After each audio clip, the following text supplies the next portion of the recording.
Hoje dando continuidade então às nossas palestras mensais do Departamento Doutrinário. Hoje nós temos aqui o nosso palestrante convidado, Gilmar Bertolotto, trabalhador do Bezerra, e vai trabalhar o tema conosco, Justiça e Redenção. Tenha bondade, por favor. Aqui pode passar, não sei se fica melhor, o que o pessoal acha, a gente pode apagar uma luz, mas tá bom.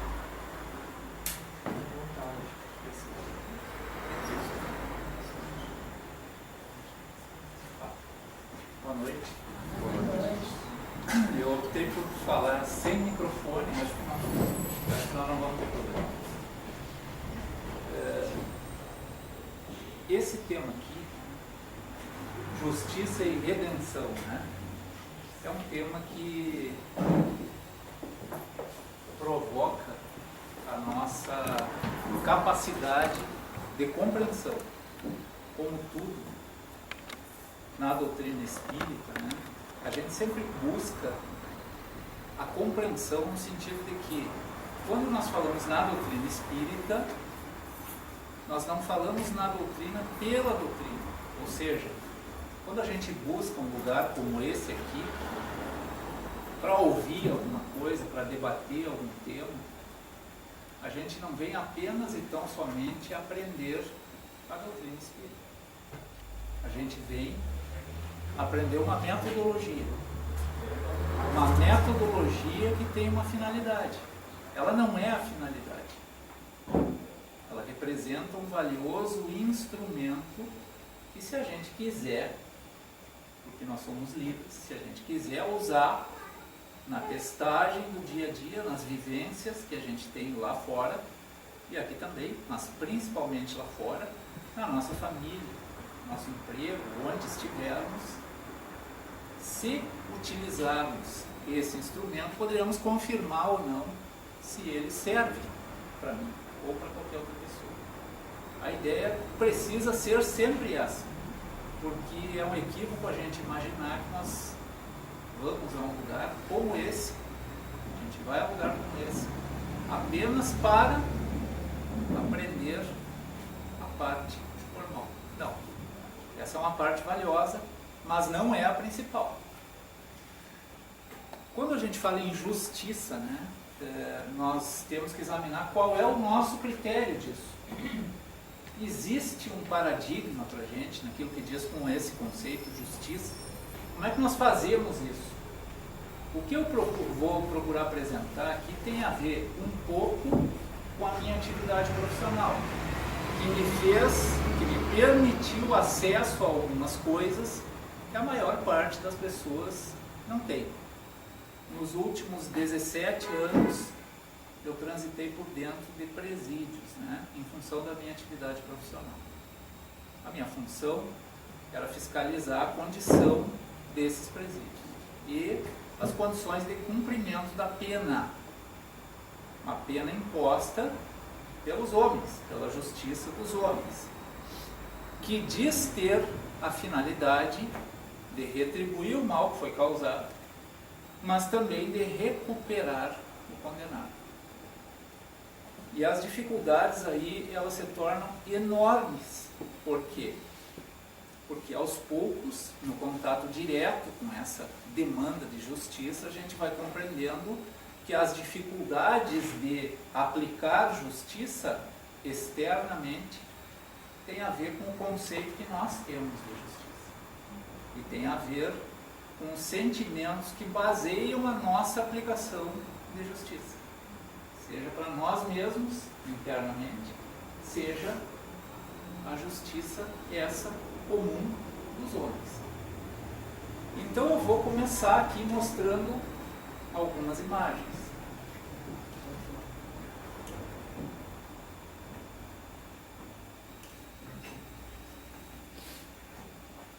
Essas imagens é apenas para que vocês tenham então uma ideia da situação de alguns presídios aqui do nosso estado, né?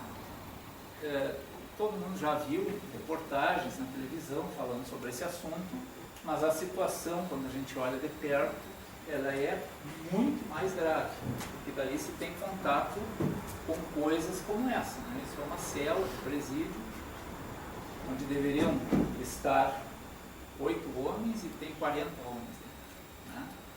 Essa é uma realidade que está no cárcere.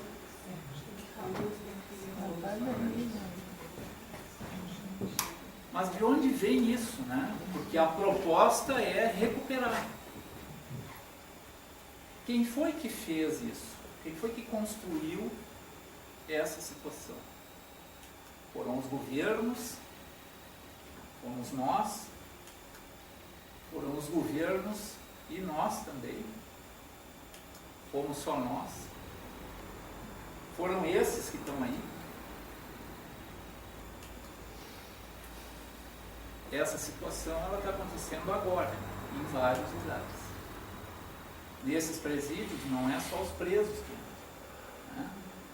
Aqui no estado, por exemplo, circulam mais ou menos por ano 1,5 milhão de pessoas por dentro desses estabelecimentos, que não estão lá para cumprir pena, estão lá para visitar quem está cumprindo pena, são os familiares, mulheres, crianças, são pessoas que circulam dentro do ambiente do cárcere, né? Crianças que circulam no meio dos presos, mulheres. São lugares muito violentos, onde a ignorância é a base de tudo, e ela contamina as pessoas que estão lá. Se a gente não tem cuidado, quem trabalha lá também fica contaminado, porque é um ambiente onde os valores parece que não existem. E aí a gente repete a pergunta, mas quem é que fez isso? Porque a nossa lei, né, a lei dos homens, ela prevê então a ressocialização do condenado. Mas isso ao longo do tempo virou um discurso com muito pouca consistência. Mas por que virou um discurso com pouca consistência, né? Esse é a nossa ideia, examinar por quê. Então tudo que eu vou dizer aqui, eu peço que vocês ouçam individualmente e no plano coletivo. Todos os conceitos que vão ser utilizados, eles valem para o indivíduo, para cada um de nós, e valem também para a sociedade em geral. Porque afinal a sociedade em geral, ela é composta pelos indivíduos. Aquilo que os indivíduos pensam é o que vai acabar se concretizando em qualquer lugar da nossa sociedade organizada. Nós temos paradigma para essas coisas? Temos, né? Nós temos. Nós vivemos, nós estamos inseridos num sistema, nós interagimos num sistema, e esse sistema tem por objetivo nos educar. Nos educar em quê? Educação formal? Basta eu decorar o Evangelho, eu sou um homem reformado? Claro que não. Eu preciso vivenciar, eu preciso experimentar. E como é que eu faço isso? Convivendo com as pessoas. Quando o tema é esse aqui, a nossa capacidade, ou a nossa tolerância ou intolerância, ela aparece e se manifesta muito concretamente. Basta ver o que acontece quando, lá na rua, aqui na nossa cidade ou em qualquer lugar, acontece um crime violento, muito grave. Então a gente lê as manifestações das pessoas na internet, por exemplo. Então dão a notícia do crime e ali embaixo vem os comentários dos internautas sobre o que nós devemos fazer com quem cometeu o crime. Aquilo ali representa uma boa parcela da nossa forma de pensar.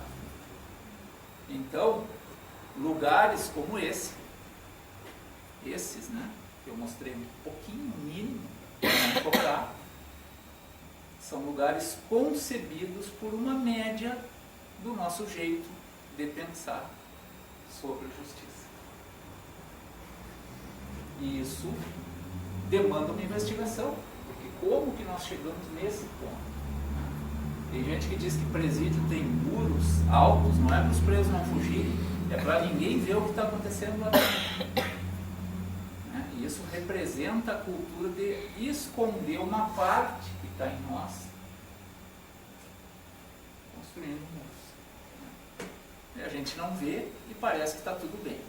O nosso interno funciona mais ou menos assim. Tem um pequeno pedaço dele que a gente consegue trazer à consciência. E tem uma grande parte dele, do nosso interno, dos nossos sentimentos, de como a gente pensa e de como o jeito como a gente se relaciona com os outros, que é mecânico, que é inconsciente, que a gente ainda não consegue perceber. E por isso não consegue transformar, porque não enxerga. Qual seria o paradigma, né, para o plano coletivo? Nós estamos inseridos num sistema. Isso é convencimento. Nós só podemos nos convencer de que estamos inseridos num sistema que pretende gerar educação em valores, em sentimentos, se nós testarmos. Senão nós não vamos nos convencer. Na questão 614 do Livro dos Espíritos, né, está dito o seguinte: definição da lei natural. O que se deve entender por lei natural? Esse é o elemento fixo da dinâmica da evolução, é o paradigma. É uma manifestação concreta da existência daquilo que a gente convencionou chamar Deus. O que é então a lei natural? Kardec questionando a espiritualidade superior quando da codificação da doutrina, né?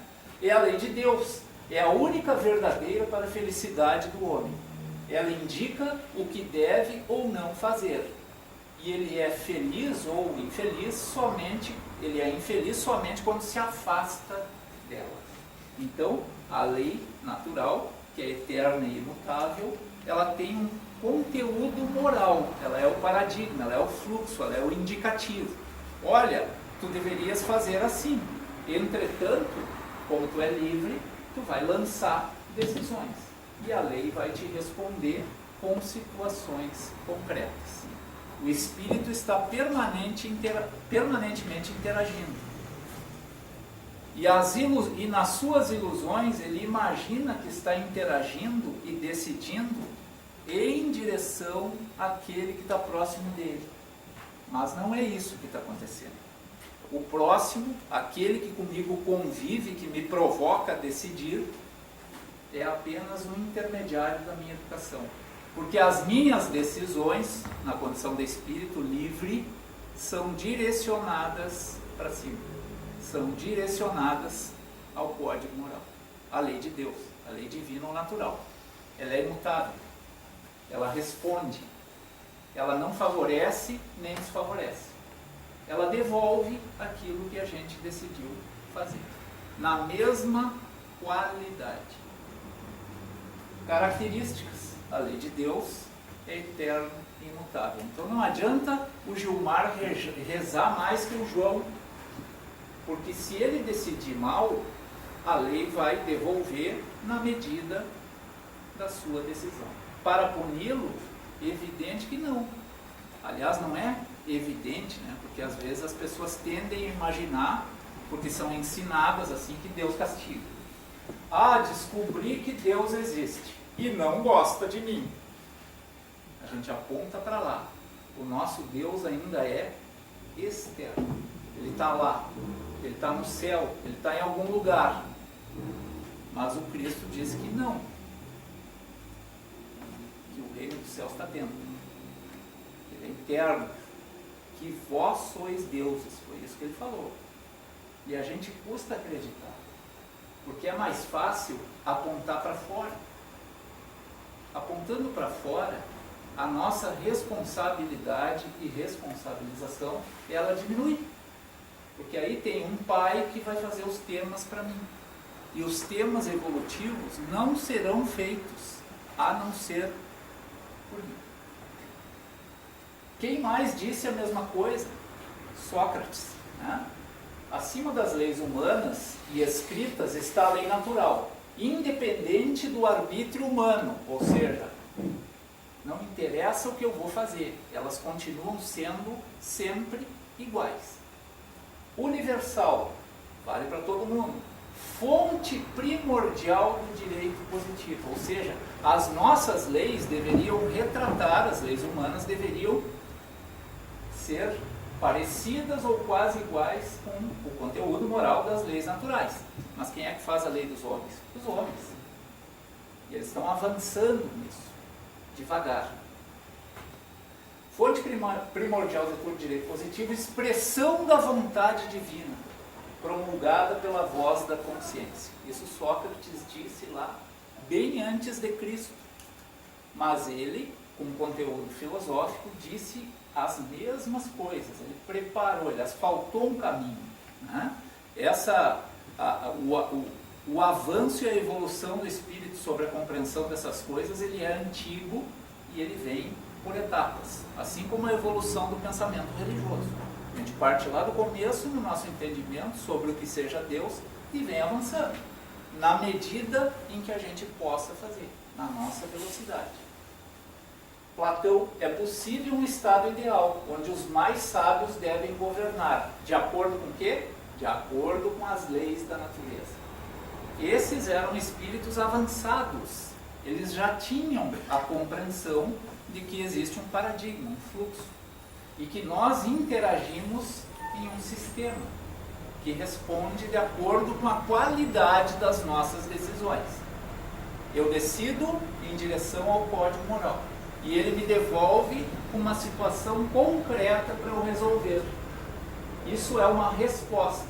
Então a situação em que eu me encontro, seja ela qual for, não é uma causa, é uma consequência de decisões que eu já tomei. Mas tudo está sempre progredindo dinamicamente. Por isso que não adianta a gente ir numa cartomante. Ela vai prever o meu futuro para daqui a um mês. Mas o meu futuro para daqui a um mês, ele está organizado de acordo com as decisões que eu tomei até agora.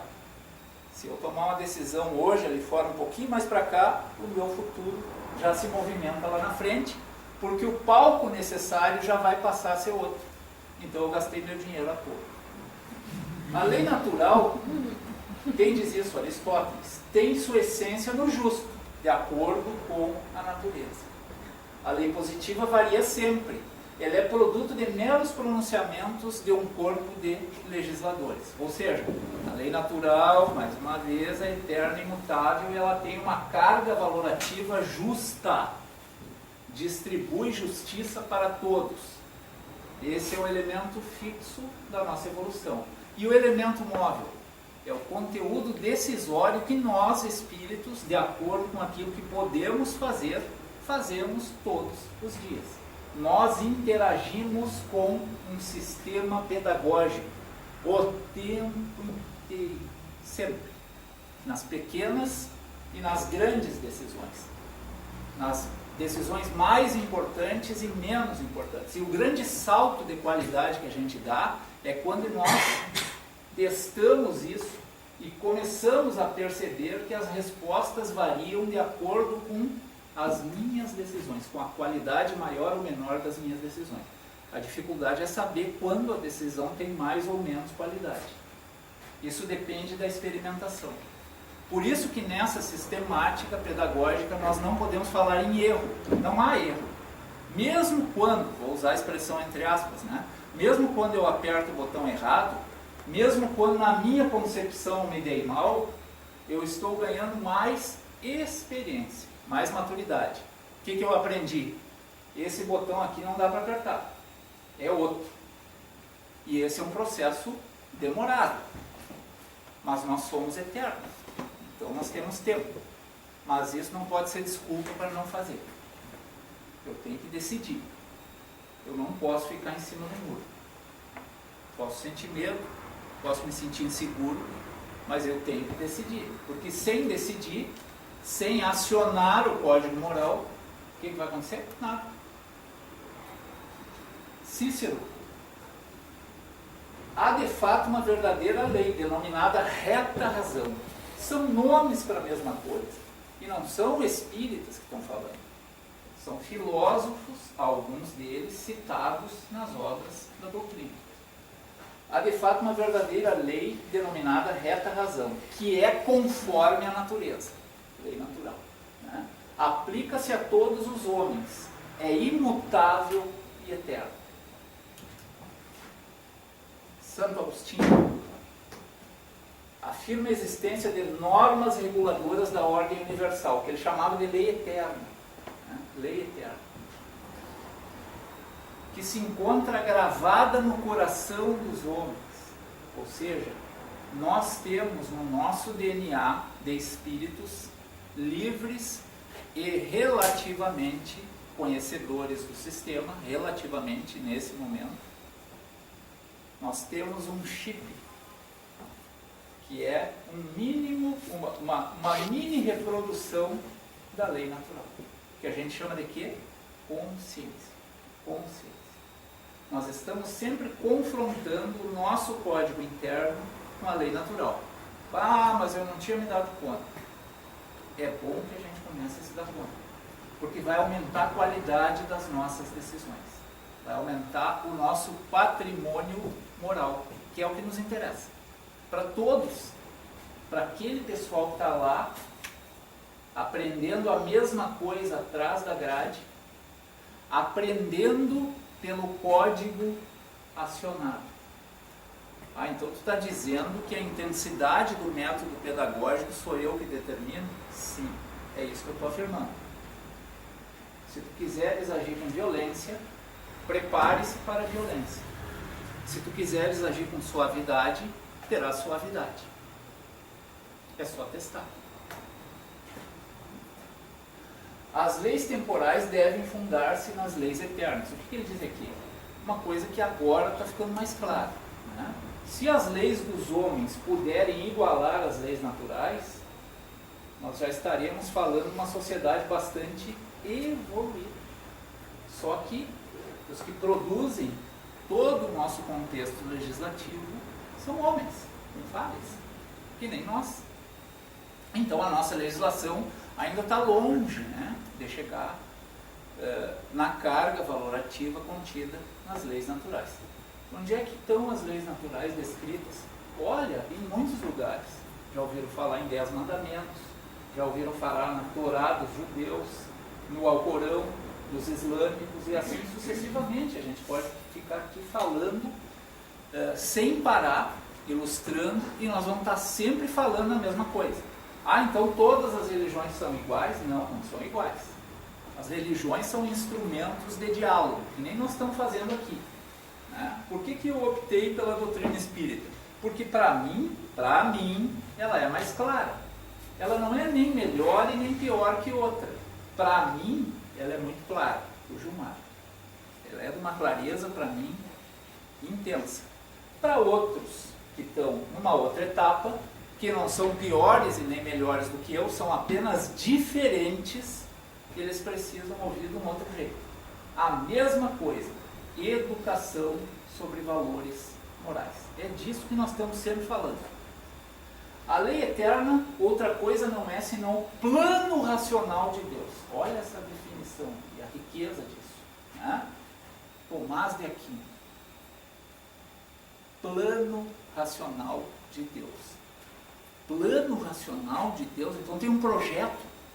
Bom, se tem um projeto, tem um sistema que me conduz a esse projeto.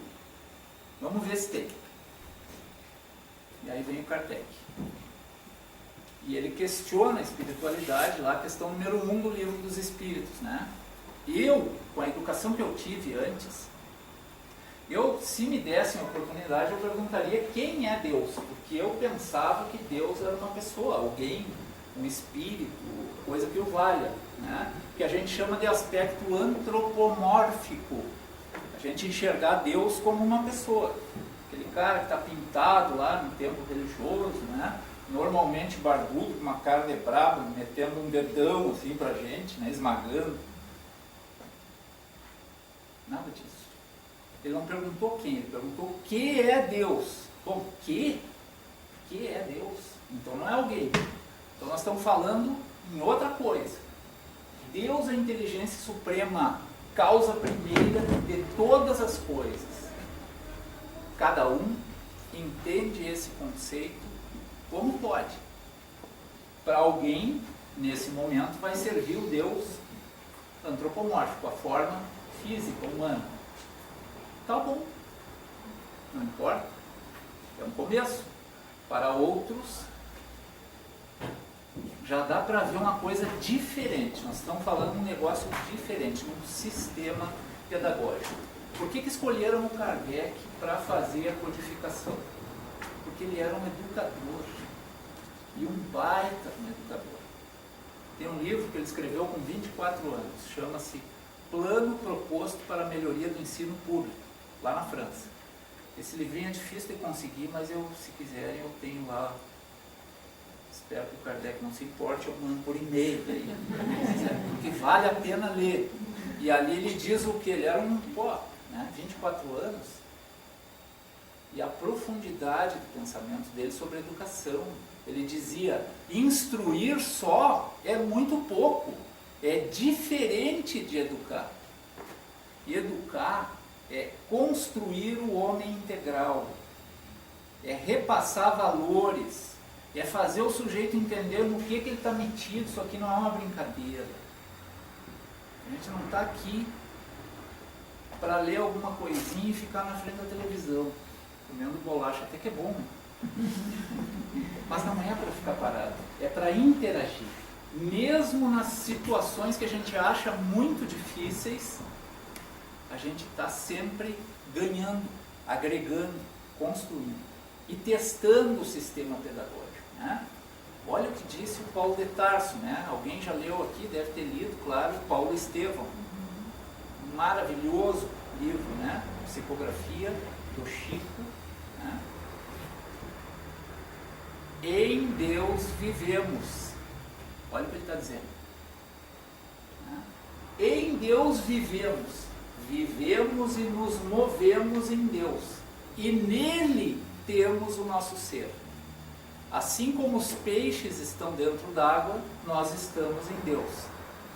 Então, muito cuidado com os movimentos. Porque se em Deus vivemos, quando nós nos movimentamos, quem já estudou física sabe o que é empuxo, né? A gente movimenta a água e a água faz uma pressão idêntica em sentido contrário, que aliás é uma das leis de Newton. Nós estamos falando nisso. Em Deus vivemos. Esse é um conceito para mim assim que é muita coisa para a gente começar. Paulo de Tarso, quem já leu o livro Paulo Estevão, ele era um judeu, né? Ele era um misto de soldado e doutor da lei. Para defender a lei de Deus, ele perseguia, matava e torturava. Metodologia. Na cabeça dele, o que ele estava fazendo? Defendendo a lei de Deus. Ele estava certo? Estava errado? Nada disso. Ele estava interagindo com o sistema. Utilizando a metodologia equivocada para uma coisa que ele considerava boa. Defender a lei de Deus. Depois ele se converte ao cristianismo. E aí então ele vai repercutir a lei de Deus, só que utilizando o método correto, que é o método afetivo. Afetivo, é só isso que dá certo. Se usar afeto, as coisas vão. Se usar coisa diferente do afeto, começa a ficar difícil, e quanto mais o nosso método se distancia do afeto, pior vai ficando. No caso do Paulo de Tarso, eu recomendo o livro Paulo Estevão, ele acabou morto fisicamente, né? Atingido pelo método que ele acionou lá no início, mas convencido, e isso é o que interessa, convencido de que, bom, o método não era aquele, era esse. Agora sim eu estou mais afinizado com a lei de Deus. E aí vem o resumo de tudo que nós estamos falando aqui. Então, um diálogo, as vivências de Jesus lá no Evangelho, elas são instrutivas, né? Ele, com aquelas vivências, ele não quis dizer só o que está ali escrito. A pior interpretação do Evangelho é a literal, porque a gente avança quase nada, né? Mas aquilo lá eram vivências representativas com um sentido psicológico muito profundo. um alcance muito profundo. Cada afirmaçãozinha que está ali dá para escrever enciclopédias em cima daquilo. Todas elas baseadas nisso aqui. Então, alguém questiona ele lá, mas mestre, qual é o maior mandamento? Resposta: amarás o Senhor teu Deus de todo o coração, e de toda a tua alma, e de todo o teu entendimento. Parte 1. Qual é o significado disso? O que ele estava dizendo? Amarás o Senhor teu Deus. Mas quem é o Senhor meu Deus? Onde é que está ele para eu amar? O Senhor teu Deus tem o significado de esforço o tempo inteiro para te ajustares ao código moral, que está descrito nas leis naturais, eternas e imutáveis. Amarás teu Deus. Mas tem mais. Tá, mas tá bem. Então eu tenho que estar sempre tentando fazer um ajuste com o código moral. As minhas decisões aí serão sempre mais acertadas. Sim, mas eu continuo querendo saber onde é que está o meu Deus. Que aquilo ali é uma consequência da existência de Deus, que é o sistema educativo. E onde que ele está? Essa resposta ele deu num outro trecho, onde ele disse, ó, está dentro de ti. Vós sois deuses, vocês é que são a luz do mundo. E olha como a gente trata a luz do mundo. Né? Dá vontade de chorar aquilo. Porque aquele tratamento dispensado, a quem teoricamente teria que estar sendo recuperado, ele reflete, eu não estou falando em ninguém especificamente, estou falando numa média geral, ele reflete o quê? Nós construímos um sistema baseado no ódio. Não foi por querer, não foi consciente, mas está ali. É um triturador de gente. É um lugar onde se educa para a violência, para o crime, para a degradação, para a baixa autoestima. Foi sem querer, foi inconsciente, mas está construído. Então isso saiu de algum lugar. Amarás teu Deus de todo o coração, tá? E amarás o teu próximo como a ti mesmo. E aí a gente fica garroteado, né? Então, eu estou aqui afirmando que nós interagimos com o sistema, como Paulo de Tarso falou. Em Deus estamos e nos movimentamos. Em Deus estamos e nos movimentamos. Esse é o elemento fixo da nossa evolução. E o elemento, vamos dizer assim, flexível, móvel, somos nós. As essências inteligentes da criação. Né? Ó, e aí o Kardec questiona sobre os espíritos. Os espíritos são melhores ou piores? Resposta, né? Dos espíritos, uns serão criados maus e outros bons? Resposta: Deus criou todos os espíritos simples e ignorantes. Simples e ignorantes. A expressão que ele usa, isto é, sem saber, sem conhecimento. Né? Simples e ignorantes. Ah, mas como que eu tenho 2 filhos e aí tem um que parece um, né, tudo certinho, faz o quê, não incomoda. E o outro, pá, é um pavor, não sei de onde ele tirou isso. Ele tirou da experiência pretérita dele. Quando a gente nasce, a gente traz o nosso acervo de memória, que são as nossas experiências, o resultado das nossas experiências. Então a gente está ali pequenininho, começa a crescer e começa a manifestar tendências. Um é mais para lá, outro é mais para cá. E aí entra a observação necessária de quem está tutelando aquela criança biológica e aquele espírito, os pais, ou alguém que faça o mesmo papel. Ele vai ter que prestar atenção, porque aquilo tende a ir intensificando na adolescência e na fase adulta. E se a gente não faz o nosso papel, lá na frente começa a ficar bem mais difícil de recuperar e nós vamos lidar com consequências já. Consequências, né? Um é melhor que o outro? Não, nós somos apenas diferentes. Alguns já tiveram mais experiências num tema, outro mais experiência no outro tema, e é assim que nós temos que nos considerar entre os espíritos que estão aqui, né? Nós interagimos em Deus. Então, o que dá para a gente fazer para se complicar menos? Eu, por exemplo, como é que eu penso? Eu não quero me complicar mais. Eu quero só resolver o que eu já tenho para resolver. Vou tentar fazer isso, né? Então, bom, eu já tenho uma informação, tenho um paradigma de conduta. Onde é que está isso? Lei natural, eterna e imutável. Código moral. Isso está em miniatura na minha consciência. Para uns isso é mais avançado, mais amadurecido, para outros nem tanto. Como é o caso de uma parte daquele pessoal que está lá na cadeia. Se conversar com eles, eu fiquei 17 anos conversando com eles até março. Ele vai ter que dizer que ele vive uma vida boa. Mas como vida boa?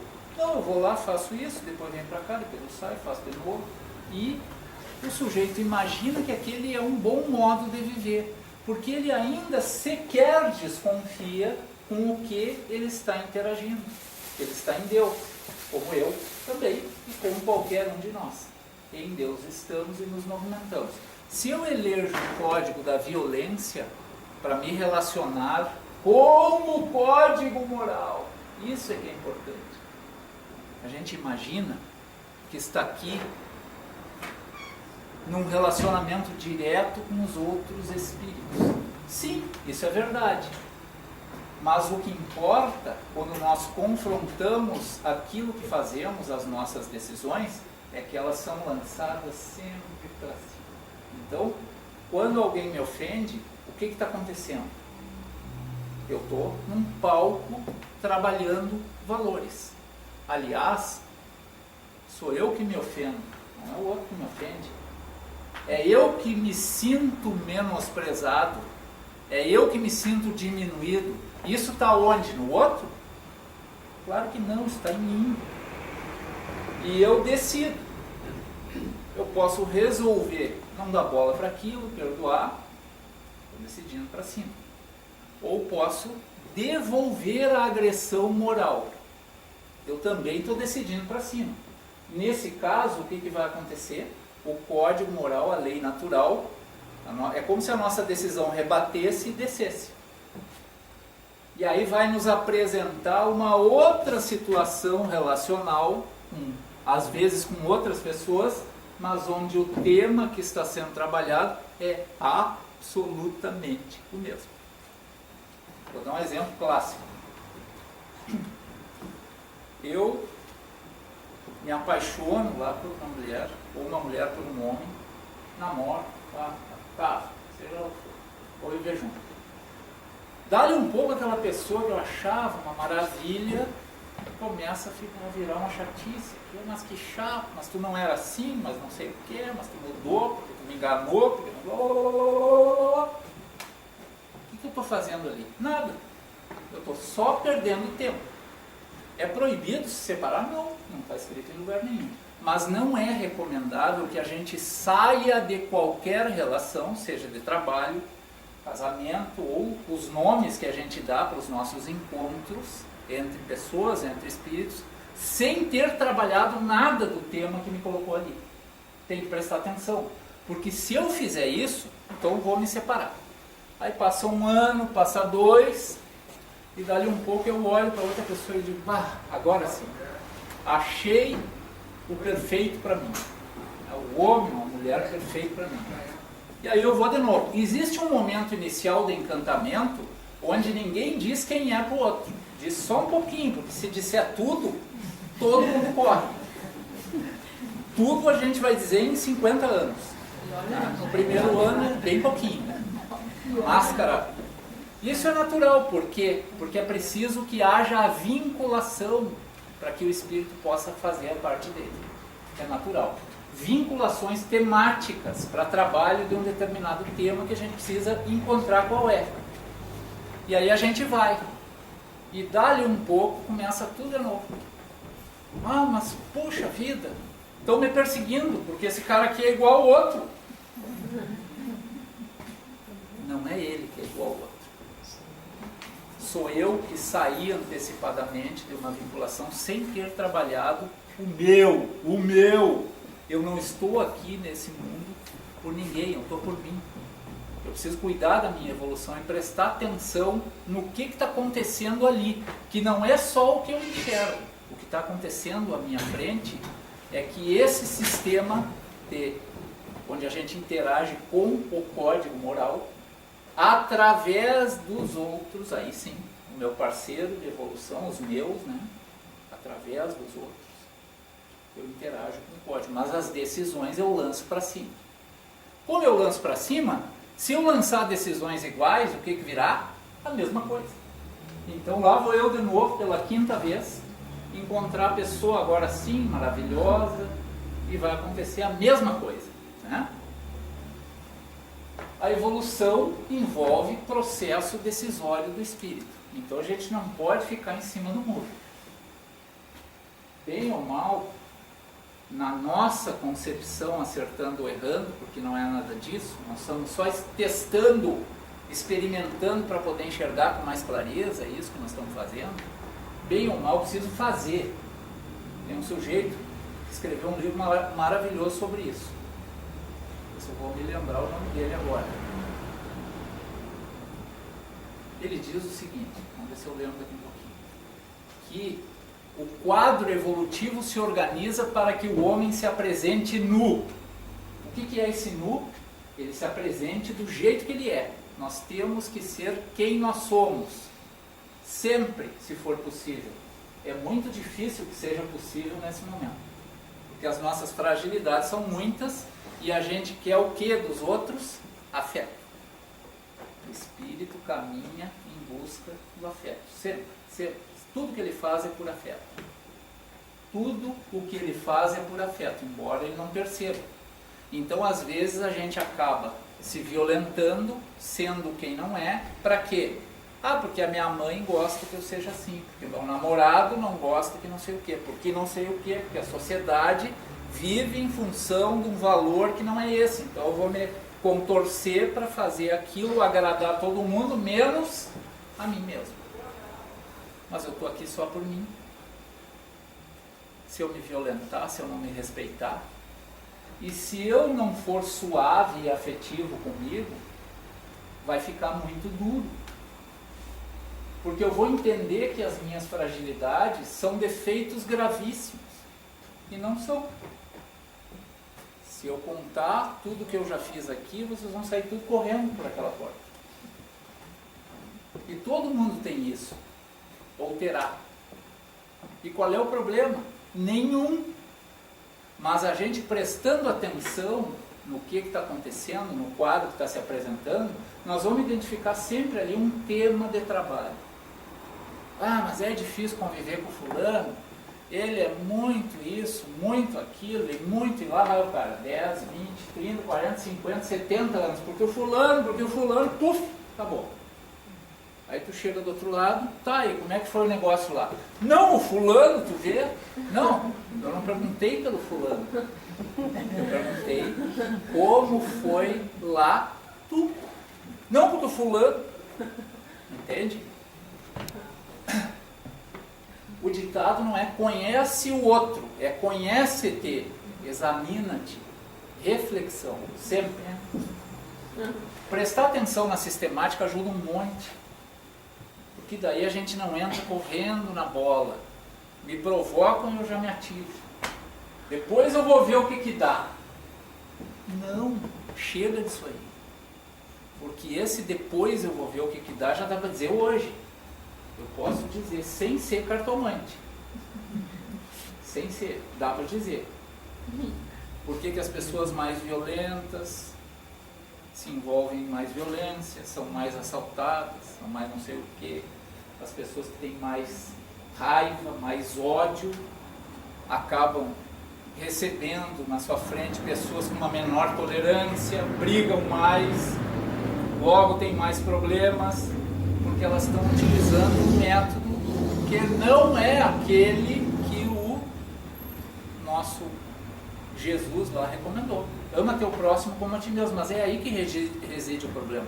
Eu só posso amar o meu próximo como eu amo a mim. Como eu ainda tenho bastante dificuldade de aceitar aquilo que eu sou e gostar de mim do jeito que eu sou, mesmo que seja qualquer, né? E a gente não é qualquer coisa, a gente é a luz do mundo, mas nós temos problemas ainda, sim. E daí, senão ninguém estaria aqui. Nós estamos aqui para quê? Para resolvê-los.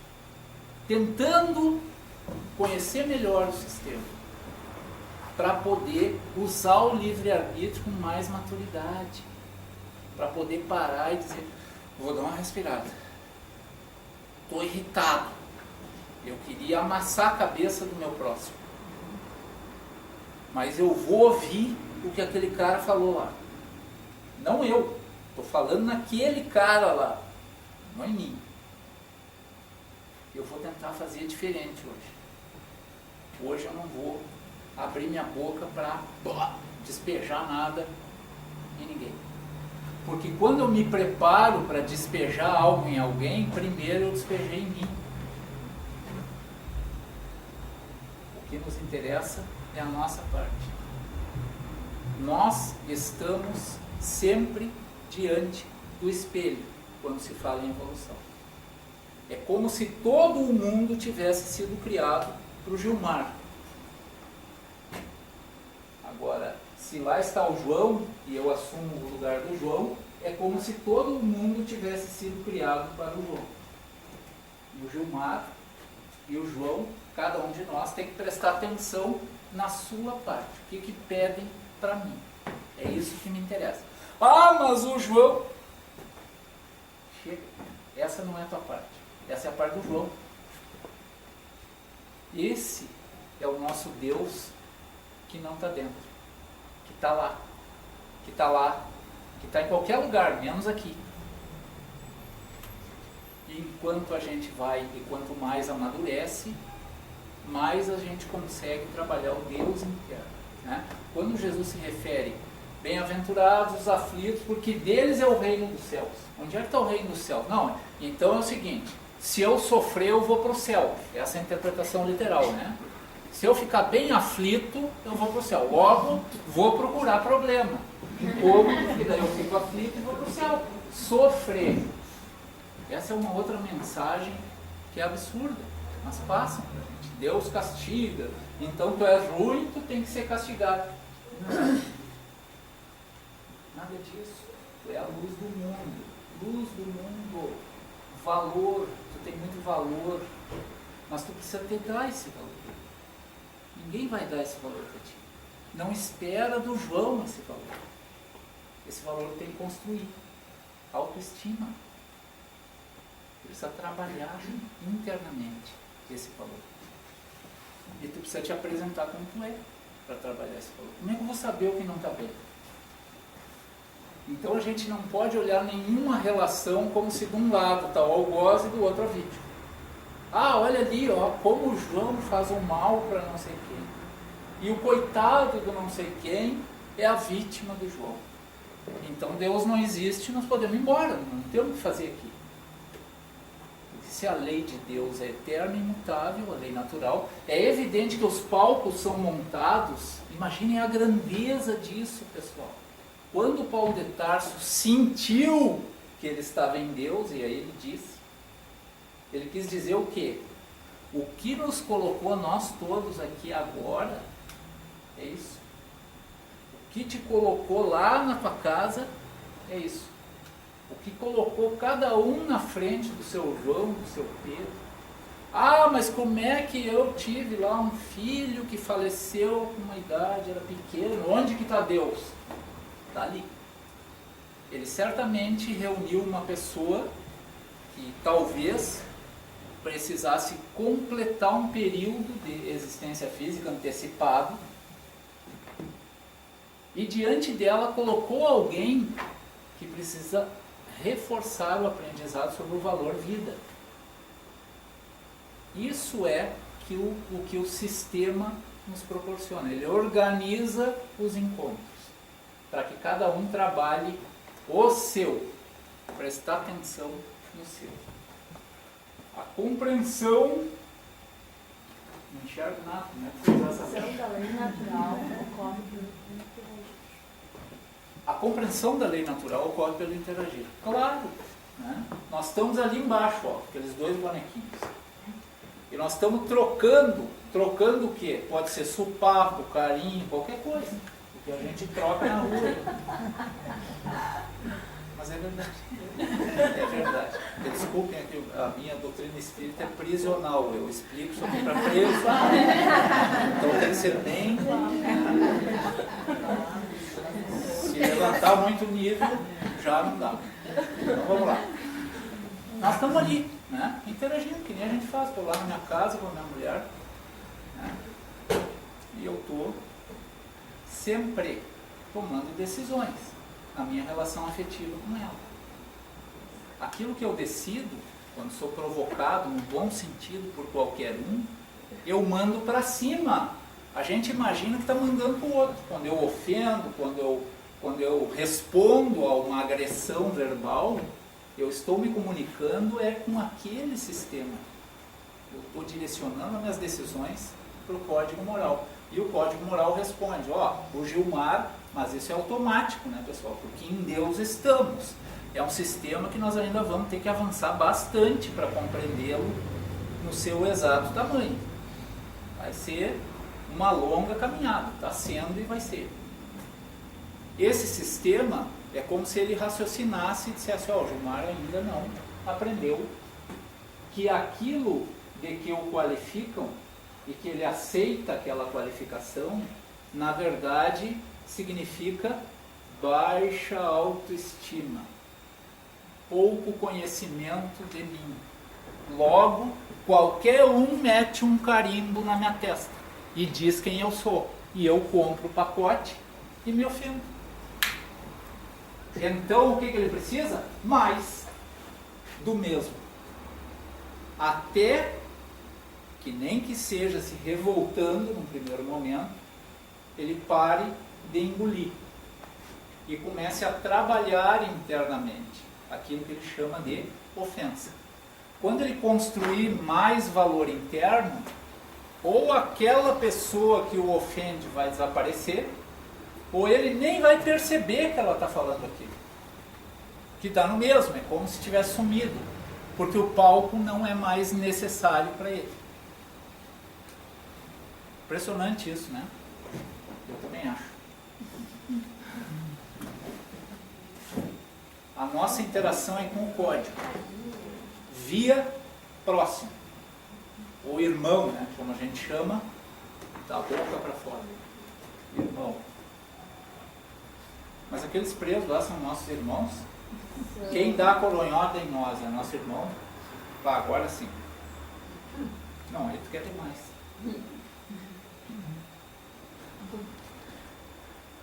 Quando eu atendi as mães deles ali, o amor que elas tinham por eles é o mesmo que a gente tem pelo nosso filho. Incondicional. Lá dentro. Lá dentro. Também se aprende amor na cadeia. Sempre, em qualquer lugar. Isaac Newton, né, que a gente estuda, é uma lei comum, mas a gente acha que ela vale para objetos. Quando a gente estuda física, né, a doutrina espírita ela se assenta sobre um tripé: religião, filosofia, lá no início, aquelas lâminas, ciência. Ciência. O que o Newton fez? Ele descobriu a roda? Não. Ele identificou um sistema que vale se eu jogar esse negócio aqui para cima, se eu der um soco na mesa. É como se a mesa reagisse com uma força contrária, em sentido contrário, na mesma intensidade. Logo, se eu devolver a agressão, o que vai acontecer? Eu estou acionando o que eu nem vejo, que não é o João, o Pedro, o Gilmar. Eu não estou acionando ele, eu estou acionando o sistema. O sistema vai devolver na mesma qualidade para mim. Com que objetivo? E é isso que o Paulo de Tarso queria dizer. Em Deus vivemos e nos movimentamos. Nos pequenos e nos grandes movimentos estamos sempre sendo educados. O Newton fala isso com um conceito da física. Mesma coisa. Qual é a nossa dificuldade maior? É um pedaço de gelo? Não, não é um pedaço de gelo. Aquilo ali é um iceberg. Há alguns autores que utilizam a seguinte figura. O nosso consciente, aquela parte da nossa experiência eterna que nós conseguimos identificar e usar, é como se fosse uma rolha boiando no oceano. E o oceano tem a ver com a quantidade de informação das nossas vivências, todas, inclusive essa, que não nos são conscientes, que a gente não enxerga. Então, às vezes, só que o que nos impulsiona é a totalidade. É aquilo que eu percebo, mas também o que eu não percebo. É como se fosse uma locomotiva me empurrando. Esse é o ser integral. Então tem condutas da gente que são mecânicas. A gente esmaga o outro e vai ver televisão. Dali um pouco tem alguém chorando. Ué, mas o que eu fiz? Nada, só esmagou o outro. Só que não notou. Por isso que a gente diz, é certo ou errado, é o que podemos fazer. Isso é importante, porque isso faz parte da pedagogia da suavidade. Mesmo aquele pessoal ali que agride muito, que ainda está no estágio primitivo, que é capaz de abater uma pessoa por causa de uma moeda, de um tênis, mesmo eles estão em Deus, inseridos no mesmo sistema. Logo são nossos irmãos. Nossos irmãos. São sim. Eles são nossos irmãos pequenos, que estão na infância, né? Por isso a recomendação. Bem-aventurados os misericordiosos. Quem é o misericordioso? É o que tem o coração aberto para o mísero, o pequeno, né? As vivências que Jesus fez lá, elas foram assim. Ele não lidou, né? Não lidou com o Chico Xavier, lidou também. Mas ele lidou principalmente com mulher adúltera, ladrão, agressor, ignorante, inclusive os que o mataram, e optou ser crucificado entre dois ladrões. Qual é a mensagem? O que ele quis dizer, eu não estou interessado nos teus equívocos, não me interessa isso. Estou interessado no teu potencial. Eu não vou te diminuir porque tu fez qualquer coisa que tu considera errada e que está te moendo aí. Eu estou interessado na tua capacidade de reação. Por isso, então, eu estou te dando aqui uma metodologia. Tu vai usar se quiser, porque tu é livre. Tem um livro maravilhoso, tem muitos, né, pessoal, assim, doutrina tem literatura de qualidade mesmo. Né? Tem o livro Boa Nova, que é do Chico, que diz com a convivência de Jesus com os apóstolos. Quem eram os apóstolos? Eram os Gilmar da vida, os homens comuns. Eles não eram santos. Alguns deles a igreja transformou em santos, mas não eram santos, era gente comum. Então tem vivências, eles iam lá pregar a Boa Nova e tomavam um monte de pedrada, né? Pregar a Boa Nova lá para os gentios, povo ignorante, os caras davam pedrada, paulada, né? Surravam, faziam o diabo. E os apóstolos reclamavam para Jesus, diziam, pô, mas vem cá, tchê, por que tu não converte esses caras? Por que tu não converte? Se tu tem o poder de levantar um morto, de curar o leproso, por que tu não converte? Resposta, porque eles são livres. Eu não posso interferir. Eu posso só mostrar caminhos. O conteúdo decisório de cada um tem que ser respeitado, mesmo que o leve a uma situação ainda mais complicada. Mas eu tenho que respeitar. Então não adianta rezar para mudar a lei natural. Eu já tentei e garanto, nem precisa tentar. Não dá. Mas dá para ter boas ideias, boas intuições, para se abrir para ajuda. Aí dá. Mas a decisão é nossa. Então é como se a gente fosse isso, né? memória integral, está tudo aqui, ó, de todas as nossas vivências seculares, milenares, cada um aqui tem uma idade, embora eu pareça o mais velho, mas pode ser que não. Essa é a minha chance, né? A gente vai decidindo e armazenando resultados. Então isso é o nosso porão existencial. Um pouquinho dele é consciente. E nós estamos trabalhando aqui um quesito por vez. Como é que vão trazer a nossa consciência o quesito que tem que ser trabalhado? Convívio. Ser monge é fácil. Eu quero ver é viver na rua. Isso é que eu quero ver. Relação. Ah, mas é pesado. Esse peso é o teu, não é o da lei. A mensagem do Cristo é suavidade. Conseguir rir dos próprios defeitos. Não tem problema. E aí? Mas fazer com suavidade. Método afetivo. Mas de onde é que eu vou tirar afeto? Como é que eu me trato? Como é que eu me trato? Como é que eu me trato? Isso a gente chama de personalidade. É por isso que o Pedrinho tem 2 filhos. Eu dei a mesma educação. Um é para lá e o outro é para lá. De onde sai isso? Evidente, ele é um espírito livre, está vivenciando há sei eu quanto tempo. E aí cai na minha mão. Com que objetivo? Interação. Ele precisa da minha ajuda, mas eu também preciso da dele. Ele me ensina muita coisa, principalmente afeto. E me pede muitas outras coisas. E eu preciso decidir. Se é o meu mito, eu vou ter que lidar com alguma coisa lá na frente que talvez seja mais complicada. Eu posso ter que visitar ele naquele lugar. E isso produz uma dor assim, que não é pequena. Interagimos com o sistema, com o objetivo de autoconhecimento. Quando decidimos, construímos o futuro.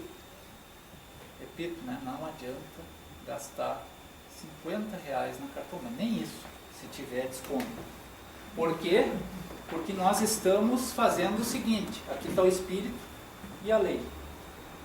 A lei e o espírito. O espírito decide quando convive, emite decisões que serão confrontadas com o código moral, que vai ver qual é a necessidade do espírito. Ajustou mais, suaviza lá na frente. Não ajustou, segue na mesma, aumenta o volume da música. Aumenta o volume da música, porque ele precisa olhar. Por isso que tarefa não executada tende a pedir um pouco mais lá na frente. E a dor funciona para quê? Olha esse cara aqui, esse cara é o Spinoza, um filósofo maravilhoso. Maravilhoso. Fala muito sobre Deus, com a ideia desse sistema educativo. Pedagogia do afeto.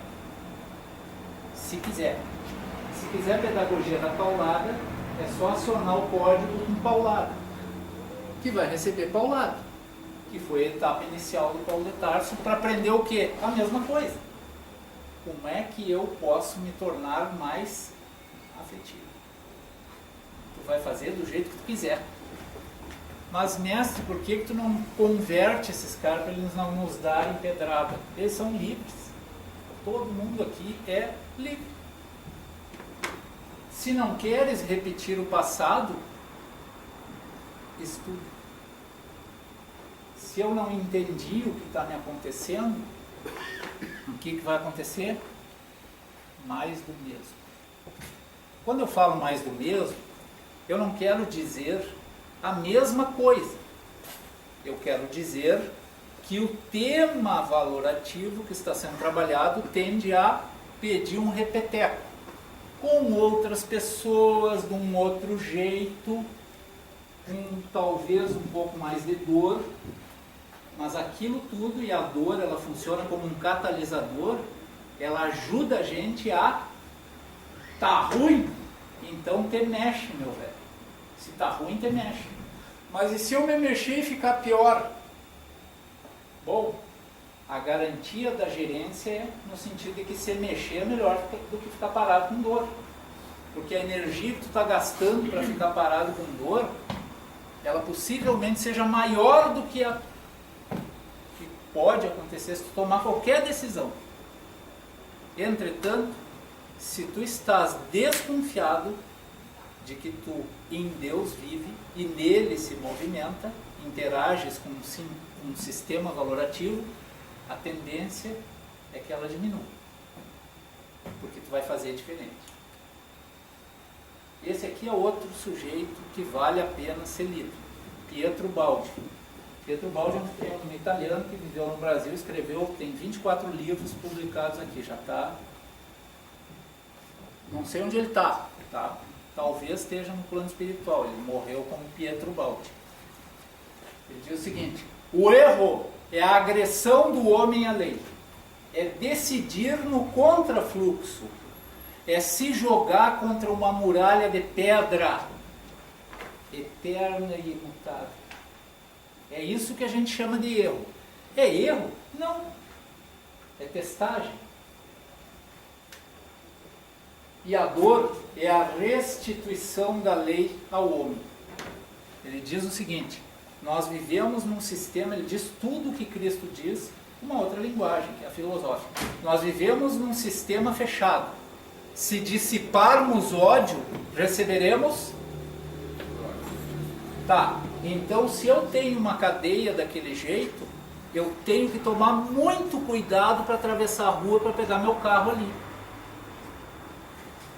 Se eu tenho um presídio daquele jeito, não, mas eu não fiz aquele presídio.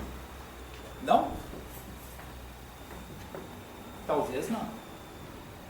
Mas alguma vez eu li uma reportagem onde alguém matou não sei quem de uma forma violenta. Eu nunca pensei assim, bah, mas esse cara aí tem que pegar e jogar lá no... Tem que passar mesmo assim, vagabundo, não sei o que é, marginal. O que é isso? É amor pelo irmão, já que teoricamente todos somos. Um dia eu estava trabalhando lá numa outra casa espírita, na orientação mediúnica. Depois, então, tinha uma reunião de trabalho. E aí, irmão para cá, irmão para lá, irmão para cá, irmão para lá. E aí alguém falou num assalto. Ah, tá, meteram o revólver lá, não sei em quem, lá, essas coisas que a gente vê. E aí já saltou. Ah, olha, eu por mim, esses caras era só encher um avião e largar lá na Amazônia. Sem aterrissar, né? Largar. E todo mundo se olhou e aí um cara disse, ué, mas nós não éramos todos irmãos? Isso está errado? Não. Isso é o que a pessoa pensa. Não está errado. E é justamente por isso que ela está lá numa casa espírita. Porque ela, ao contrário daquilo ali que eu mostrei, ela recebe sempre novas oportunidades. Eu não sei se ela está dando, né? Mas ela está recebendo. Sempre. Sempre. Então, colocar o boné de Grêmio, Inter, Católico, Espírita, significa pouco se eu não usar o instrumento para aquilo que eu vim fazer aqui. Trabalhar afeto. Né? Um sistema que funciona parecido com isso aí. Todo o processo começa com o quê? Da redenção. Um equívoco. Eu lanço uma decisão na condição do espírito contrária à lei de Deus, ao código moral. Né? Sou avisado pela dor. Cada um do jeito que tem que ser avisado. Tem um que vai para a cadeia, tem outro que leva um tiro, joga lá no buraco, tem outro que não sei o quê, e tem as dores morais, que são talvez as piores, que é para um pessoal um pouco mais refinado. Aí vem a dor moral da consciência. Né? O que eu preciso? É preciso que haja tolerância, pessoal. Tolerância, senão não dá. Para com quem? Quem é que acionou contrariamente à lei? Quem é que precisa de perdão? Vou voltar lá no Pietro Baldi, vamos ver se volta. Voltou. Erro é a agressão do homem à lei. Se ele decidiu matar, roubar ou fazer coisas mais sutis que a sociedade até aprova, mas que são contrárias ao código moral, ele é que é o autor do erro, do equívoco. Quem é que tem que fazer primeiro o processo de perdão? Ele mesmo. Mas se eu for duro comigo, eu vou ser duro com todo mundo. Aí eu chamo o cara de vagabundo, marginal, tem que morrer, jogar lá na Amazônia, não sei o quê. Mas quando eu estou sozinho comigo mesmo, e que eu me confronto com os meus equívocos, como é que é o meu juízo interno? Igual. Mas que horror, eu sou marginal, como é que eu fui fazer isso de novo? E aí vira uma lambança. Né? Suavização. O processo que se inicia com erro precisa terminar com reajuste educativo. Por isso que não se pode tentar educar ninguém com pancada, com grito, com cadeia ruim, que não tem valor nenhum lá dentro. Porque isso só gera o quê? Mais do mesmo. Mais do mesmo. Eu não tenho como descrever aquilo que eu vi já ali dentro. Não dá para descrever. Vocês nunca mais iam dormir. Nunca mais iam dormir. E está lá. Quem fez? De onde saiu tanto ódio para ser colocado em prática? Né? Quando a gente vem na casa espírita e dizem assim, cuidado com os pensamentos. Não é brincadeira. Aquilo ali resume um modo de pensar sobre as pessoas que a gente não tolera. Como nós estamos acionando um sistema querendo educar daquele jeito, o que nós recebemos? Mais violência, mais intensifica. E aí quem só enxerga a consequência, mas não a causa, que solução quer? Aumenta mais a polícia, faz mais cadeia. Mas eu sigo com ódio no coração. Pelos meus irmãos.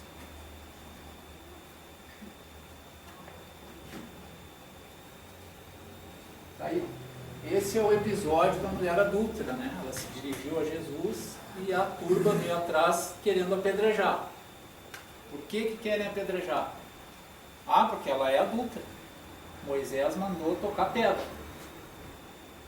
Tá bem, mas agora a doutrina que eu dou difusão, que eu mostro cristã, é a do amor. Então vamos fazer o seguinte, quem não tiver nenhum pecadinho, pode começar. Desapareceu todo mundo. Aí ele se dirige à mulher, vai, mas não faz mais. Não faz mais. Né? É o recado da tolerância. Sem tolerância, a gente não consegue olhar para os outros, mas também não consegue se olhar. Porque tudo vira um negócio muito pesado. Né? Reconcilia-te sem demora com o teu adversário enquanto estás no caminho com ele. Para que ele não se suceda, que ele te entregue ao juiz, e o juiz te entregue ao ministro e seja mandado para a cadeia. Em verdade te digo que não sairás daí enquanto não pagares o último centil, a última moedinha. O que quer dizer com isso? Aquilo que a gente tentou detalhar aqui. Interagimos com o sistema, com o código moral. No convívio com todos, o irmão é qualquer um. Mas o nosso afeto é seletivo. É fácil eu amar meu filho. Mas é difícil eu me dirigir até aquele lugar lá para tentar ajudar alguém. Que consegue, se for ajudado. Mas que se só receber ódio, está na infância, vai reproduzir ódio. Aí eu vou passar por um episódio ruim na rua e vou dizer, puxa vida, essa cidade não tem segurança, porque esses caras são incompetentes, os marginal não sei... De onde está saindo isso? Reconcilia-te com quem? Contigo. E a gente sai, quando lê aquilo ali, sai procurando o nosso adversário. E ele está andando junto com a gente. Ele está ali. O adversário sou eu mesmo. É comigo que eu tenho que me reconciliar. O meu ajuste com a lei depende do amadurecimento de valores. Eu vou sim tratar ali com o meu próximo. Mas o cara que está aqui, né, tem uns grupos que a gente trabalha, aí as pessoas chegam lá e eu vim aqui porque tudo é o outro. Aí eu digo, então os caras se enganaram aqui na psicografia, porque quem está sentado aqui é tu. Eu vou mandar isso aqui lá para o departamento, os caras botarem o nome dos outros aqui. Claro que brincando, né, na medida em que a pessoa consiga entender. Quem está sentado aqui somos nós, quem está aqui na vida somos nós. E a reconciliação é com a gente. Eu vou passar daqui um pouquinho um filmezinho sobre uma cadeia que nós estamos tentando construir aqui. Ela não tem nenhum guarda. Ela é uma cadeia que nem essa aqui que vocês estão, Casa Espírita. Também é uma cadeia, entenda-se, né? Nós estamos aqui trabalhando valores. O que nós vamos tentar fazer lá, que já existe no Brasil, é trabalhar valores. Onde esses presídios já existem, mesmo ele não tendo guarda, não tem fuga. Onde esses presídios existem, pequenos, eles são pequenos, os 80% de reincidência que nós temos naquela cadeia ali, e 20% de gente que sai e não volta, isso tudo se inverte. 10 reincide, 90% tu não vai ver mais. Por quê? Metodologia adequada. Né? Ama teu próximo como a ti mesmo. Aplica o método adequado. Desenvolve afeto. Se tu desenvolver o afeto em alguém, ele nunca mais vai agredir dessa maneira. Né? E essas fotos aqui são de um projeto que já está em andamento, de justiça restaurativa. O que está acontecendo aqui? É uma mulher que foi agredida por aquele cara ali. É um trabalho completo. Começou com o erro dele, que agrediu a lei, através dessa senhora, e que agora está tendo a oportunidade de reconciliação, de auto-perdão e de aprendizado. É uma parte que falta. Se não fizer isso, a gente não consegue sair na rua mais. Tem que tentar fazer. Quando a gente faz isso, enxurrada de desaforo. Vai passando a mão na cabeça de vagabundo, bota uma bomba nessa porcaria, tem que morrer. Então vai durar muito tempo aquele presídio. Ele é sustentado por isso. Mas nós estamos né, cavocando lá para que essas coisas aí aconteçam. Então gente que agride também tem afeto. Nós temos que apostar nisso aí, em afeto.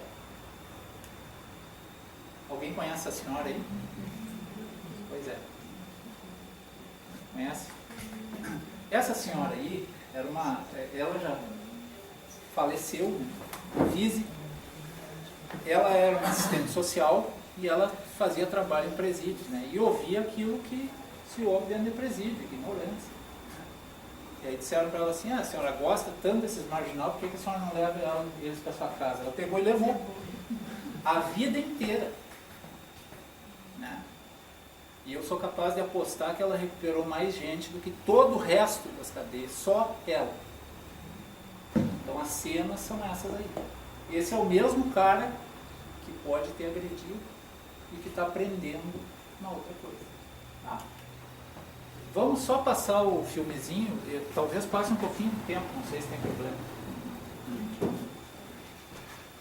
Só para que vocês vejam tudo que foi dito aqui aplicado num lugar que teoricamente não poderia recuperar ninguém, mas é a metodologia diferente que eles fazem.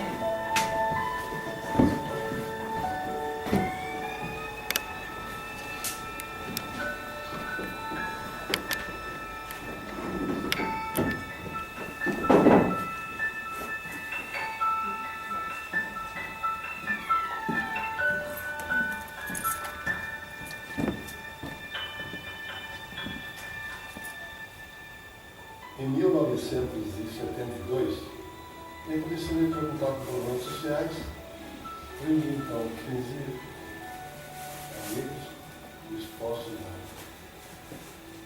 desenvolver um trabalho distintivo. Quando nós tomamos conhecimento da grave situação do sistema prisional brasileiro, nós decidimos juntos inovar. Então, tudo que se faz, nós faremos aqui. Depois de 3 anos trabalhando na cadeia pública e após a constituição de uma primeira equipe de voluntários, nós descobrimos a existência do método APAC em São José dos Campos. E após conhecê-lo em loco, nós tomamos a decisão de trazê-lo para a comarca de Itaúna. Certamente que foram anos muito difíceis, sobretudo a tarefa difícil de romper as barreiras do preconceito da sociedade, a conquista das autoridades para o nosso projeto e pelos resultados positivos que foram se apresentando ao longo dos anos, a APAC de Itaúna acabou por se tornar, por ser uma referência na aplicação da metodologia. De maneira que, à luz da experiência de Itaúna, hoje nós podemos contar com mais de 30 APACs já funcionando nos mesmos moldes de Itaúna, ou seja, sem o concurso da Polícia Militar, Civil ou agentes penitenciários. Temos mais de 40 APACs em diferentes estágios de construção em 18 estados do Brasil e temos também experiências de APACs já funcionando em 23 outros países do mundo. Eu conheci a APAC em 1985 num seminário e confesso que fiquei impressionado, mas ao mesmo tempo incrédulo de ouvir falar de um presídio, né?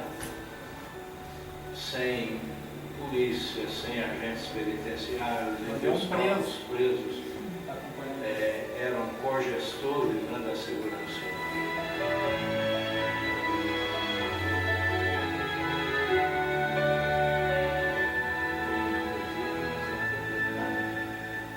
Um dia então eu tive a oportunidade para a PAC, a primeira PAC, a PAC mãe, e quando eu cheguei não acreditei que aquilo era um presídio, né? Um lugar onde tinha preso, porque quando tem preso tem que ter polícia, tem que ter arma, tem que ter algema, tem que ter spray de pimenta, maus tratos, né? Superlotação, cela suja, comida ruim. No sistema comum a gente tem outra opção de você ficar deitado em cima do colchão esperando a marmita, esperando algo diferente que seja de ruim. A gente nunca espera coisas boas no sistema comum, a gente sempre espera coisas ruins.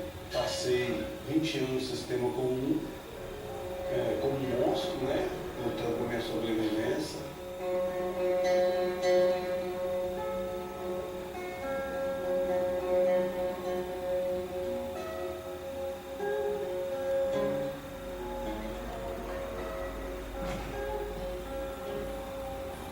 E hoje eu estou aqui na PAC aqui, cheio de planos, né? Cheio de expectativa de vida. Então a PAC para mim hoje, entre aspas, está sendo tudo para mim.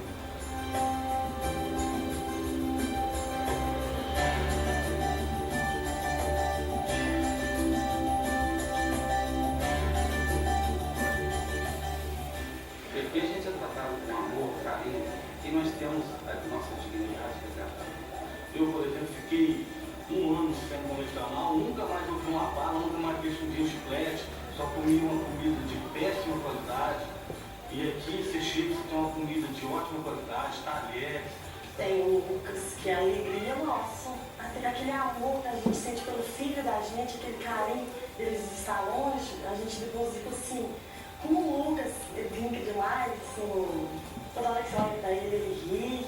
Eu fiquei 11 meses lá no presídio, 11 meses sem beber água dos meninos. Eu cheguei aqui, no primeiro dia que eu cheguei, eu achei estranho, diferente, porque eu cheguei, passou umas meia hora, as meninas chegou também, para mim poder estar vendo elas, né? Eu acho isso muito interessante, né?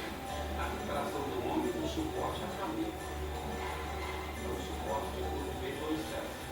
Graças a Deus, esse suporte eu escolhi uma mulher que me apoia, me acompanha há muitos anos e hoje trabalha no voluntariado e funcionário de uma parte feminina.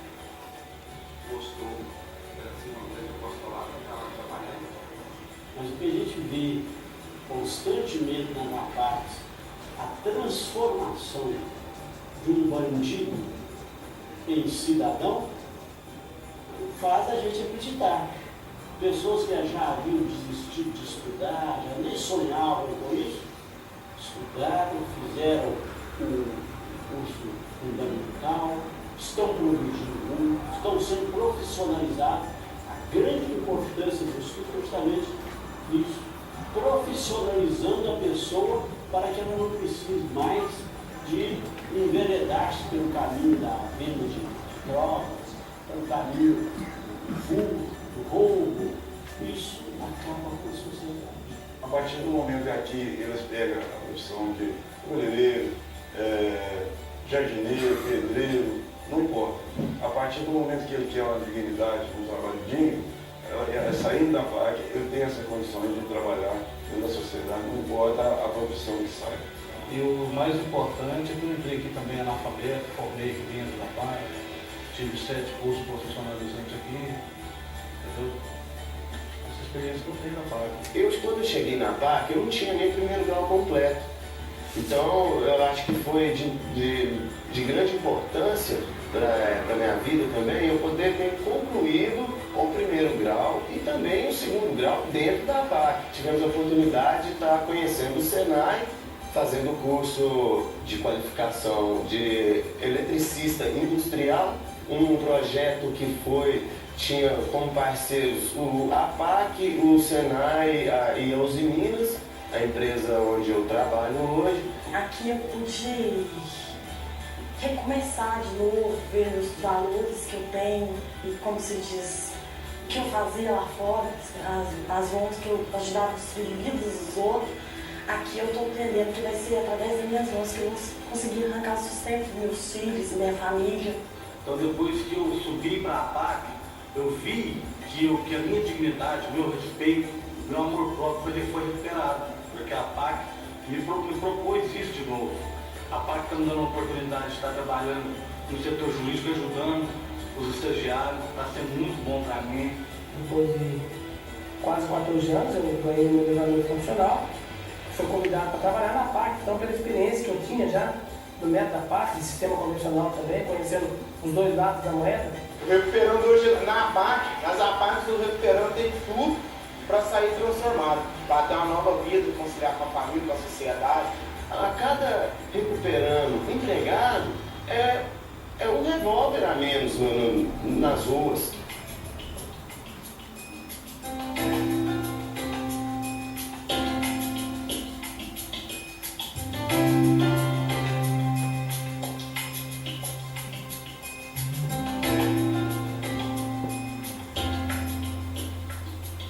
O Departamento de Direitos Humanos da União Europeia, por meio da Fundação ARCE, reconheceu a importância dessa metodologia e quis sempre mais contribuir, apoiar, aperfeiçoar essa metodologia para que seja sempre mais efetiva e vire sempre mais uma política pública como alternativa às prisões, a um sistema penitenciário comum. E os resultados e o que está acontecendo com as pessoas nas APACs demonstra que é uma estrada interessante, que é uma estrada justa. Não tem como comparar o sistema APAC com o sistema convencional. A melhor metáfora seria dizer que é comparar o céu com o inferno, porque não tem a mínima relação a não ser de distância, a distância abissal entre o jeito que funciona o sistema e o outro. E pior que isso, estatísticos oficiais aí me dizem que dos presos que cumprem penas e fogem do sistema convencional, 75%, isso dá no oficial, porque na verdade é mais do que isso. 75% cometem novo delito. E nós temos conhecimento que a maioria comete delito mais grave que aquele que levou à prisão. Então nós estamos falando de uma escola realmente de crime, enquanto que na APAC é menos de 10% a reincidência. Porque se gasta uma fábrica, R$45 mil para construir uma vaga no sistema convencional. R$1.800 por mês para manter um preso no sistema convencional. E ele sai pior do que entrou quando a gente vê que na APAC, com reincidência de menos de 10%, um custo por preso, metade, R$900, e uma vaga na APAC custando em torno de 15 mil, nós vemos que a diferença até de custo do Estado é muito menor. Não vejo ela como uma alternativa para o sistema, não. Ela é a única alternativa. O sistema convencional é falido, é criminoso, é fábrica de bandido. Isso aí é uma excrescência. O importante na PAC é exatamente isso, quer dizer, a pena continua tendo o seu caráter de punição, o seu caráter aflitivo, né? Mas o essencial na execução é essa atividade restauradora. Você mudar a pessoa que cometeu um crime, né, para que ela não volte a reincidir depois. Né? É um tema que exige uma atenção de toda a sociedade para fazer uma mudança no sistema prisional. E as APACs representam para as empresas um canal excepcional de participação efetiva dessas empresas nesse processo que é doloroso, que é difícil, que é o processo da recuperação de apenados, recuperação de presos no Brasil.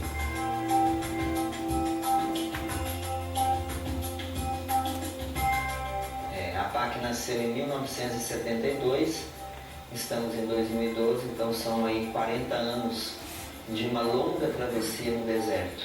Nesse deserto das dificuldades, das renúncias, dos sofrimentos, 40 anos de incompreensões, de perseguições, cansaços, de muitas vezes noites mal dormidas, mas ao mesmo tempo são 40 anos de alegrias, de frutos, de vidas restauradas, de famílias redimidas, de comunidades reconciliadas.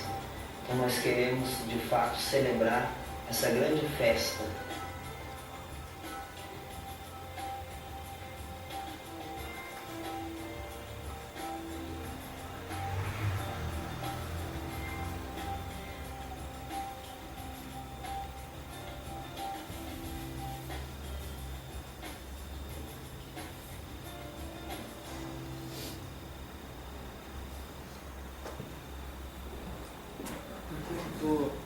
Coloca na lâmina para mim que eu vou encerrar. O que tem de diferente aí?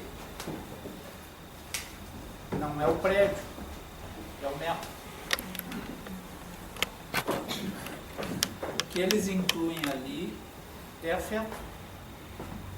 Refaz vínculos, procura a família, aproxima a família. Todas as pessoas que vocês viram trabalhando ali são voluntários. Então, as coisas que a gente vê quando emprega o método aquele, lá atrás, e emprega esse, a diferença está nos números. Né? E para nós serve também para convencer, né? No sentido de que se dá para eles, dá para nós, né? Se empregar uma outra metodologia. Olha ali, ó, esse é o emblema da PAC, promover a justiça, agora sim. Agora está melhor a nossa metodologia, né? Socorrer a vítima, porque ela é integrada no processo de reconciliação, e proteger a sociedade. Protege, sim, contra a violência. É isso aí que a gente vê lá.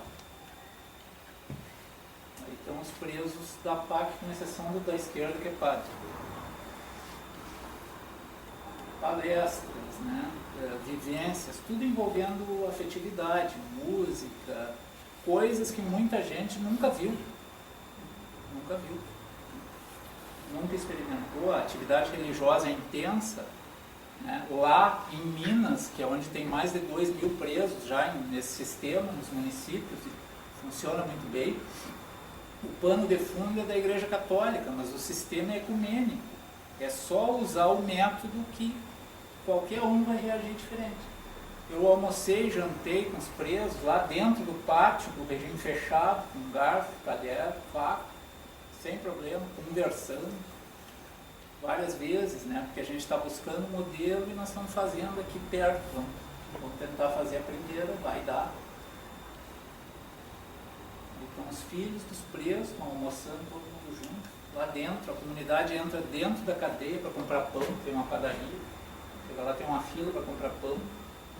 Preso, tu não consegue identificar quem é preso e quem não é, porque, né, as pessoas estão com outra cara.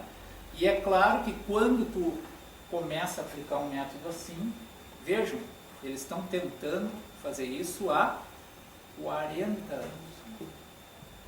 Aquele guri, eu chamo de guri porque ele parece um guri, mas ele tem a mesma idade que eu, que disse que teve muita perseguição, que foi uma longa travessia. Aquele cara ali, ele é um iluminado, ele é um metalúrgico, ele não é ninguém, não é uma autoridade.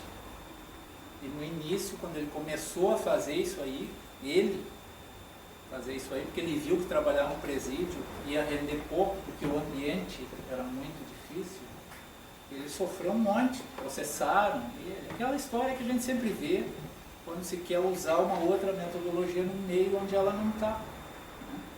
Hoje ele é um cara que anda pelo mundo inteiro divulgando isso aí e ensinando outros países a fazer a mesma coisa. O Brasil exporta isso, mas eu sou capaz de apostar que a maior parte de vocês nunca tinha ouvido falar. Por quê? Porque precisa ter aquilo lá, que ainda é o nosso conceito de justiça quando a coisa fica mais aguda, né? Quem são esses caras aí? São meus colegas, são promotores que estão lá para quê? Para aprender. Ah, mas um preso vai ensinar um promotor? Isso aí. Intolerância também passa em concurso público, né? A gente leva intolerância, vai ter um resultado intolerante. Policiais, idem. Porque isso é uma metodologia, né, pessoal? Quando tu começa a colocar em prática o sistema lá atrás que a gente, né, com afeto, aí tudo vai, os pedaços vão se juntando e as pessoas vão tendendo a entender melhor a sistemática. O que é isso aí? É tudo aquilo que a gente viu nas lâminas lá atrás, né? Lei natural, interação, Trata-se do quê? Que método tu quer usar? Quer com dor? Vai ser com dor. Olha o que está escrito lá. Certo? Então, esse é um convencimento pessoal meu. Trata-se da gente fazer as coisas com uma metodologia diferente. Isso aqui é um pouco da compreensão daquele amar ao próximo como a si mesmo. Se a gente aplica isso para nós primeiro, depois a gente consegue fazer melhor, tomar decisões com mais qualidade e receber uma vida melhor, mais tranquila. Tem que exercitar sempre suavidade. Tá bom? Só falta a parte prática.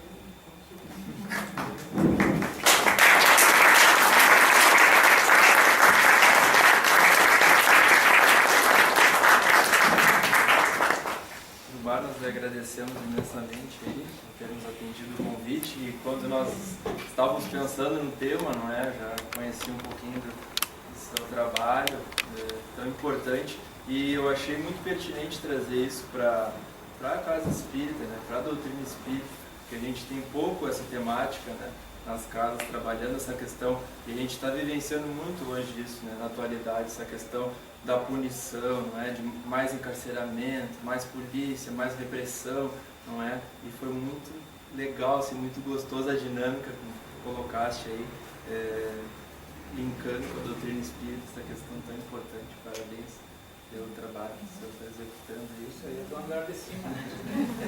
Mas por mim ia sair muito pior.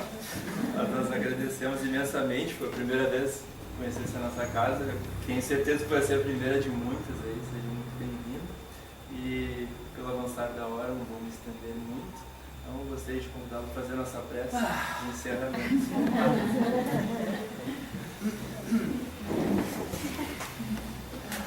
Vamos dar uma respirada. Essas coisas, elas mexem um pouco no nosso emocional, e a gente precisa sair bem daqui, tranquilo, mais confiante. Então nós vamos agradecer por essa oportunidade que tivemos, que é uma entre tantas que nós recebemos, oportunidade que envolve compreensão, envolve tolerância, envolve desenvolver mais suavidade, para que a gente possa, com tudo isso, com todo o auxílio, compreender melhor a finalidade da nossa estada aqui.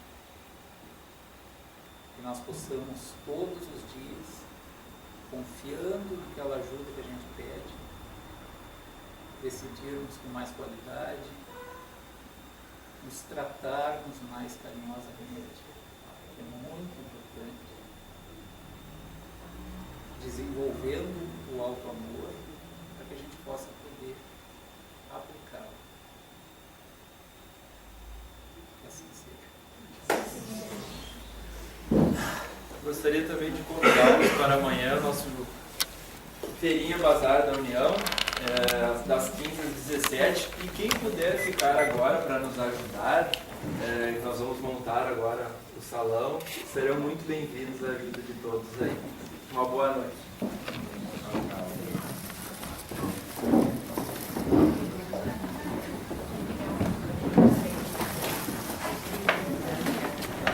Você que gostaria.